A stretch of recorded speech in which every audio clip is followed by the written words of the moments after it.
படி அசோகாவில் ரூம் போட்டு தங்கி இருக்கிறார்கள். ஜெயலலிதாவுக்காக அங்கே பிரத்யேகமாக இறக்குமதி செய்யப்பட்டிருந்த போர்டு கார் தயாராக இருந்தது. போர்டு காரில் ஜிலுஜிலு பயணம் நடத்தியதெல்லாம் இப்ப எம்ஜிஆர் செத்த பிறகு. ஜெயலலிதா இருந்த போது டெல்லியில் குளிரே அதிகமாக இருந்தது. குளிர் அதிகமாக இருக்கிறதே என்று ஜெயலலிதா சொன்னதும் அவரது கூட்டாளிகள் அவருக்கு ஒரு காஷ்மீர் சால்வையை வாங்கி வேறு கொடுத்தனர். அந்த சால்வையும் போர்த்தி கொண்டு ஜெயலலிதா கருப்பு கண்ணாடி அமைந்தபடி காரின் கருப்பு கண்ணாடியை தூக்கி விட்டு கொண்டு அரசியல் ஆலோசனை நடத்தியபடி சென்று கொண்டிருக்கிறார்.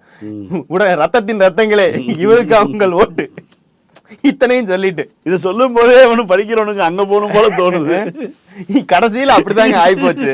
இவங்க வர்ணிக்கிறது எல்லாம் அனுப்பி விட்டாங்க. சில பேர் இருப்பாங்க, எங்க வேலைக்கு சேர்றதுன்னு கேட்பாங்க.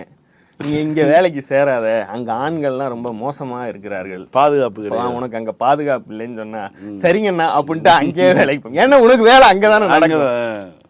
Thanks for the information. Information அது மாதிரி நடந்திருக்கு கடைசியில அதிமுகல.